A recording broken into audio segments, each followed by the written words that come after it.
राजनीतिक दल इस महासमर में उतर चुके हैं। चुनाव प्रचार के दौरान राजनीतिक बयानबाजी भी तेज हो चली है और आरोप प्रत्यारोप का दौर भी जारी है।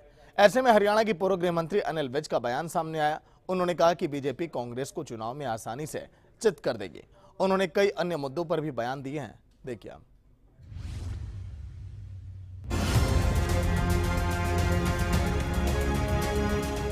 ये देश एक है, एक बन के रहेंगे, इकट्ठे बन के रहेंगे। ये बयान जो आपने सुना है वो हरियाणा के गब्बर कहे जाने वाले पूर्व गृह मंत्री अनिल विज का है, जो विधानसभा चुनाव के आगाज के साथ ही प्रदेश में बीजेपी की जीत का दावा कर रहे हैं। अनिल विज ने कहा कि क्षेत्रीय पार्टी तो अब फिनिश हो चुकी है, इसलिए अब मुकाबला केवल कांग्रेस के साथ है और कांग्रेस को बीजेपी आसानी से चित कर देगी। असल में पूरे मामले पर अनिल विज ने क्या कहा, सुनिए आप भी।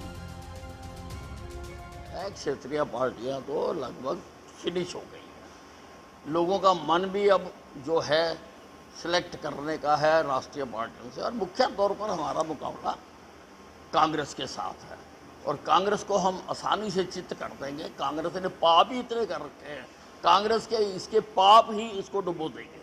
क्या मानते हो कब तक? अब देखिए, केंद्रीय पार्लियामेंट्री बोर्ड ने करना, जो चुनाव समिति थी जिसमें मैं भी था, जिसका मैं सदस्य हूं, उसने अपनी पैनल बनाकर भेज दी। वहीं कोलकाता में हुई महिला डॉक्टर से दरिंदगी के मामले पर भी अनिल विज ने बयान दिया है। उन्होंने कहा, द्वापर युग में चीर हरण हुआ तो महाभारत हुई, त्रेता युग में माता सीता का हरण हुआ तो लंका दहन कर दिया गया। देश में ये सब बर्दाश्त नहीं किया जा सकता, इसलिए सख्त कानून बनना चाहिए। द्वापर युग में चीर हरण हुआ था तो महाभारत हुई थी।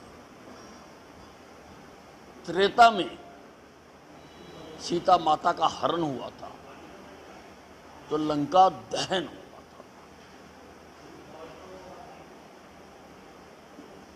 इसलिए इसको बर्दाश्त नहीं किया जा सकता। इसके लिए सख्त से सख्त कानून बनाने चाहिए।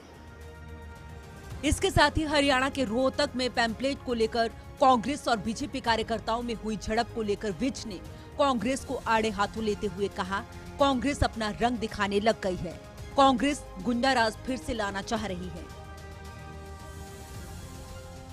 कांग्रेस अपने रंग दिखाने लग गई है। अभी तो सूचना के पास कुछ भी नहीं है और कुछ भी होना नहीं है।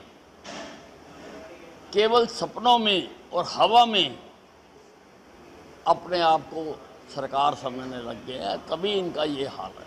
लोगों को सोचना होगा कि क्या कांग्रेस का गुंडा राज दोबारा प्रदेश में लाया जाएगा। बहरहाल विधानसभा चुनाव के लिए रणभेरी बज चुकी है।